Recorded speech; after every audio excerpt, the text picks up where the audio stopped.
Okay, I'm Debra Sofia Magdalene and welcome to Mastery Path Connections. I'm delighted today to have Georgina Lester on the call with me. Georgina, would you like to introduce yourself and say where in the world you're actually at the moment? Yeah, I'm basically I'm in Bali at the moment. I have spent some time, several months in Bali, but I've also spent quite a bit of time in Kuala Lumpur. So I'm literally just popping over to Bali for a few days in between places. Oh, fabulous! And enjoying the warmer climate. Oh no, I mean in the UK at the moment they are having some nice weather, but it's not typical. That's why I'm in Turkey. Yeah. So, Georgina, can you just sort of let everybody know how old you are and how long you've had a nomadic lifestyle? Well, I'm 52, and I decided that by the time I got to 50 that there were several different things that I hadn't done. So I then spent quite a bit of time like just looking to see what it was I wanted to do, and started packing up my life. And about a year and a half later, I left the UK, and I started it really. The real international traveling I started in August last year, but I could potentially say that I actually started a year before that, but I hadn't done that much outside of the UK. I just let go of my home about then. So what did you do with all your belongings? I packed them up, I sold them, I gave them away, I slimmed down because after 30 plus years of being in business, I had rather a lot of stuff. So it was a real major declutter. And then the most precious things are in storage for when I do eventually land somewhere. So did you have a plan before you just set off? Yes and no. My plan was that I knew that I wanted to go somewhere where I could focus on writing my book. I knew that there were certain ingredients in the place that I wanted to have around me while I was writing. I tried to go to various different places, closer to UK, so that I'm still in very close hopping distance to family, etc. But the only place that ticked all the boxes was Bali, and I had a lot of people that I knew that were in Bali, were about to go to Bali, or staying in Bali, visiting, etc. So the plan was to get there and then see what life offered. And basically just go where life called me, if you like. It was a case of just trusting, taking that leap of faith and just trusting where to go next. So yes, a plan, but a plan to trust the flow and serendipity. Wonderful. Wonderful. You seem to have a stable internet connection at the moment, so shall we continue? Yeah, by all means we can. It's not too bad. You are still breaking up every so often, but it's not too bad. Really clear on my end, and this can be one of the challenges actually when you're traveling, that you don't always get the best internet connection. So you've got to be flexible, and what sort of challenges have you had whilst you've been living this lifestyle, and how have you overcome them? Oh, the biggest challenge I think is actually getting over your own mindset. It's if by the time you get to being 50, that there are certain things that you expect. There are certain things you're programmed to believe are the things that you should be doing, you could be doing. The whole sort of obligation or just a pre-programmed expectation as to how things work and how things don't. And of course, the great thing about coming to somewhere like Bali, it's a very spiritually connected place. So it kind of magnifies and accelerates certain things within you. So it's like if you want to make changes in your life, you've got to let go of a lot of those preconceived notions. You've got to let go of any kind of hurt or pain or obstacles that you have in your mind, to actually be able to make the most of the situation or make most of the opportunities that are presented to you. So I would say that the biggest challenge is absolutely what's in your head, because when it actually comes down to it, wherever I have been, wherever I've met anybody, people are very kind, they're very helpful, they're very supportive. If you get stuck, you know, there's somebody there somewhere that will actually offer a helping hand, who will support you in whatever way you want. And there are also some practical challenges. For example, you know, just moving money around from one country to another. But even that isn't so much of a challenge, because technology is facilitating things. You know, so to be able to manage things like that. I had a problem with, you know, getting a lot of spam calls on my UK phone, so I ended up stopping using my UK phone because of, you know, the international call charges. But again, it's like, that's no big deal, because there are other communication channels that have replaced that. So it really is down to the biggest challenge is how we perceive things and how we expect things to work.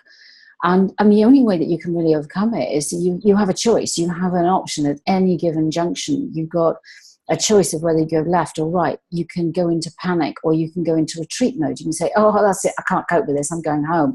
I'm going to go to my, you know, to familiar territory.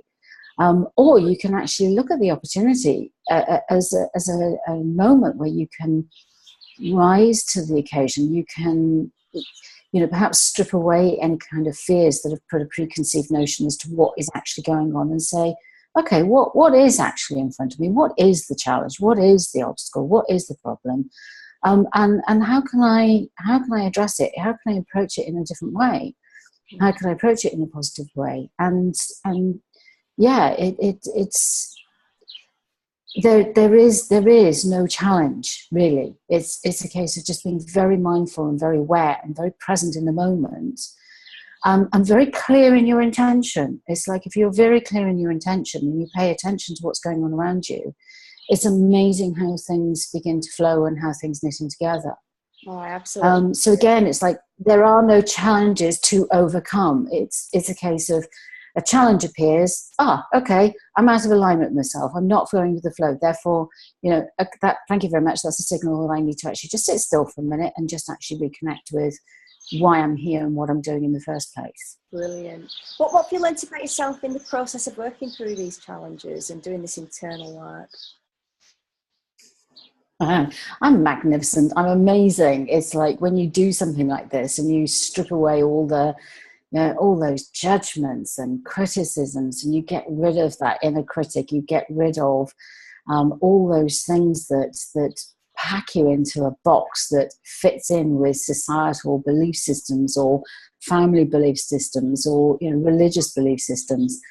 You realize actually that you're more powerful than you thought you were. You're more capable than you thought you were. You're more switched on and savvy and adaptable than perhaps you thought you were. And I think the thing that I've certainly learned about myself more than anything is that it's okay to let go, to actually be what I need to be, because ultimately I trust myself. I trust myself to do things with good intention. I trust myself to offer my best in any given moment. And so actually, why was there ever anything to be judgmental about or critical about? Okay, the inner perfectionist kind of crops up every so often. I say, it's okay, it's all right, you'll be okay. You know, I know that you want to be perfect, but it's fine. You know, things are okay just as they are, perfect just as they are. I love that. So yeah, it's something that I would highly recommend everybody goes and does, because it's incredibly liberating. It is, yeah. Is there something that sort of triggered off within you, or circumstances in the UK where you decided that you wanted to live this lifestyle? Oh, yeah, absolutely. There was no question about it, because I had been working very, very, very hard, being in a business. I was very much my parents' daughter, being involved with the family business. I was very much my daughter's mother, and being very much, you know, the anchor for our family and our home environment. I was around a lot of people who didn't get me, didn't get my rather out there thinking, because, you know, even if you mentioned things like the internet, it was a case of, oh, Georgina, don't tell us about stuff like that. We can't cope with it. And of course, you know, I guess I'm more of a futurist, a futurologist. I'm much more interested in what the potentials and the possibilities are in the world, and what human potential is about, which means pushing out the boundaries of, you know, our expectations and our belief systems, and creativity and innovation and invention. So I got to a stage where it didn't matter what I tried, nothing was working. Business wasn't working, relationships wasn't working, community wasn't working. And I knew that if I didn't get out and spread my wings and find myself a more open community, I just wasn't ever going to be happy. And there was this inner voice within me that was getting stronger and stronger and stronger. And that was, I need to write my book. I have to write my book. I have to put my voice out there in a way that's authentic to me, and it's not an amalgamation of everybody else's belief systems that I've inherited or I've taken on as my own. This has to be about me. And that inner calling, that inner yearning just became so overwhelming. I as far as I'm concerned, there was no option. It was, I had to do it. Yeah. And it was now or never. Okay. Yeah, and when you did that, did you get a lot of resistance from the people around you? No, I got resistance from some people, in that there was certainly a doubt and uncertainty as to how it was going to leave them. But for the most part, people were,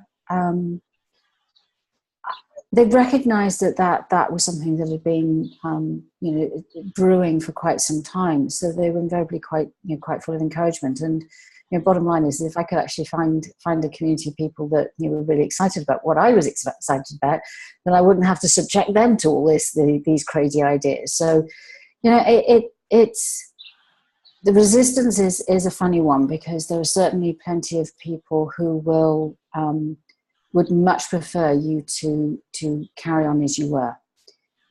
They would much prefer that you conform to their expectations, and that a lot of the time is our own fault, in that if we don't actually speak up and be ourselves sooner, they're not aware of the fact that there's something within you that actually needs to be expressed.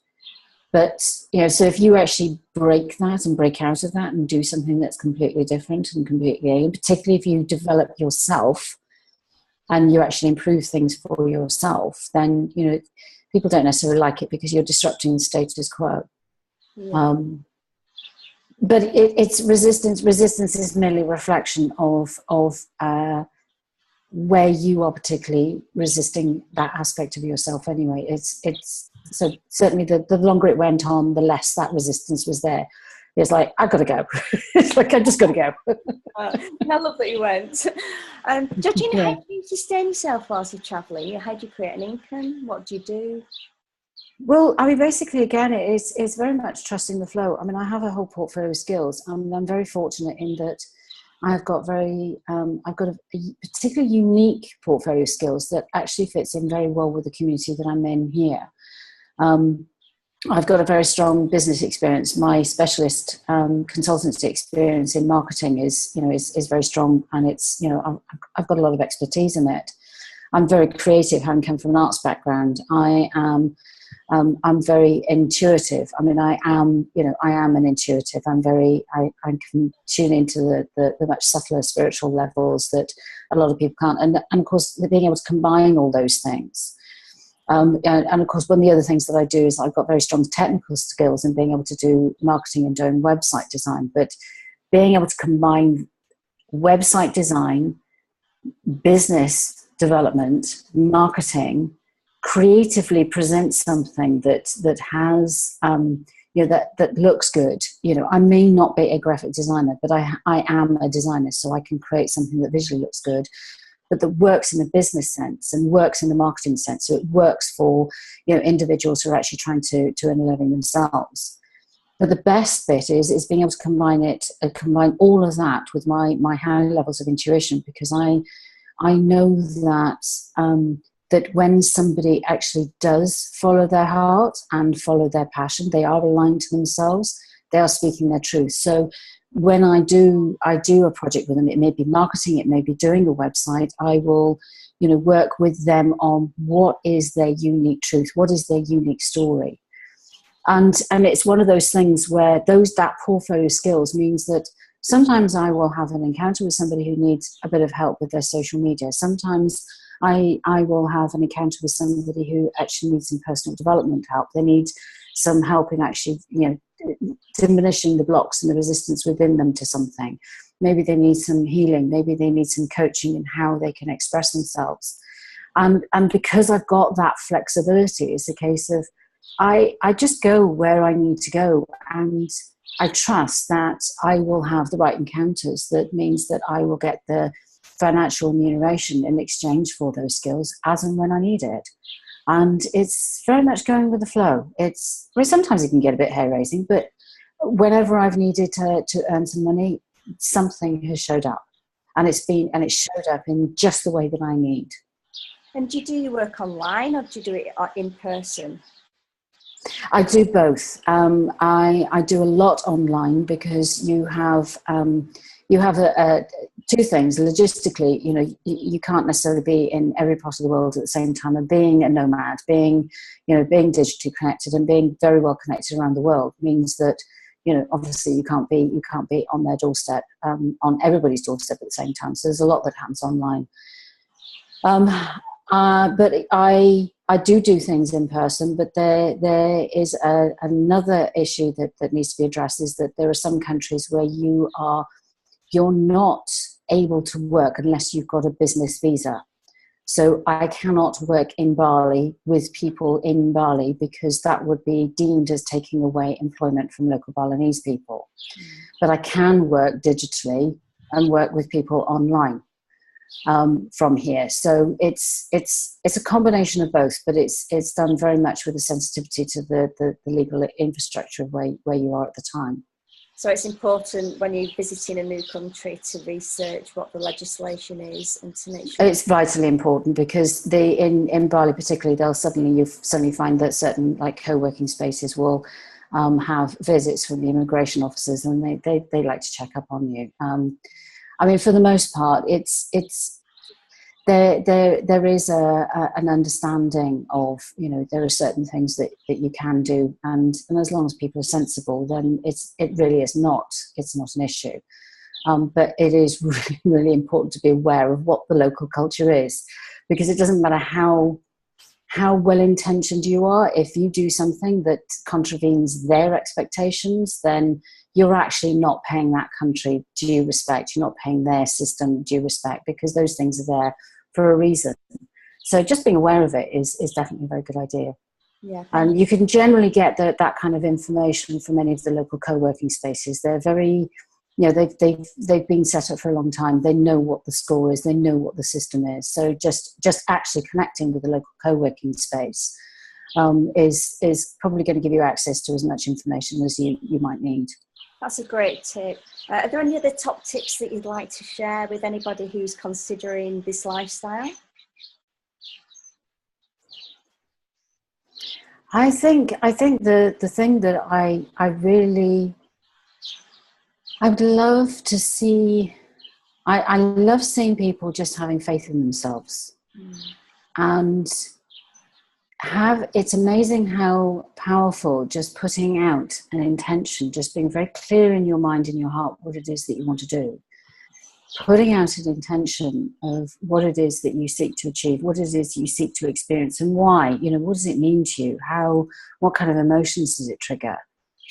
And really, you know, go for things that are about liberating that inner voice. You know, we all artists, you know, we are all works of art in our own right, and it doesn't matter what our careers are, what our expertise is. We invariably accumulate a whole collection of skills that, you know, in their you know, singular state of those skills. It's like, you know, a yoga teacher is a yoga teacher, a healer is a healer, a painter is a painter. But when you actually bring a collection of skills together and actually allow the uniqueness of that person to really blossom and bloom, that's when magnificence happens. That's when, you know, the real innovation and creativity happens.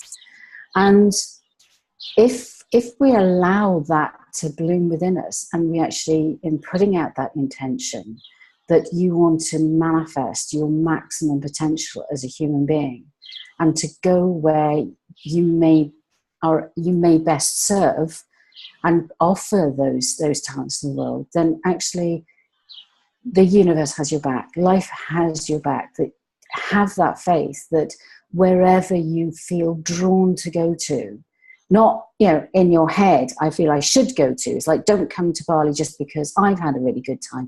Go where you're drawn to go, and trust that life will provide for you. And it will provide for you in a way that allows that talent and that amazing uniqueness within you to actually blossom and flourish and actually emerge into something that's really quite special and spectacular. Yeah. And just let it go. Let it go. And have fun. Absolutely. I love what you're saying there, because we really can become the creator of our own reality and design our life how we want it by getting back to authenticity. Absolutely. And I think that, you know, you can sum it up in one phrase, and that's follow the joy. Yeah. That's what I tell follow people. The joy. I love that. It's like, what would you do whether you got paid for it or not? Yeah. Follow the joy. Yeah. And you know, there may be some housekeeping to do, there may be some clearing up to do, and getting rid of old, you know, as we were talking in the beginning about getting rid of old notions and belief systems. But ultimately, you know, if we're really, really true to ourselves, that journey, that process of elimination just actually clears the clutter. You can see the beauty of, you know, what is within and what is without, what is outside of you, what's around you, and it's amazing. Georgina, thank you so much. It's all very cool. For your time today. How can people connect with you if they want to find out more about your work? Have you got a website? Yes, I have got I've got a few websites, but the main website is georgina-lester.com. And there's a contact form on there, and you can certainly, if you do a search online, you can find me on Twitter and Facebook and Google Plus and YouTube. You can find me pretty much anywhere. You know, I have an open door policy, so it's a case of, you know, by all means, get in touch, follow me, connect with me, chat with me, and you know, who knows what magical serendipitous conversations will emerge as a result. So, you know, I, as I say, anybody's welcome to say hello. Wonderful. Thank you so much for your time and for sharing these golden nuggets, because I'm sure that this can help to inspire other ladies that are considering this lifestyle. So, namaste. Yeah. Namaste.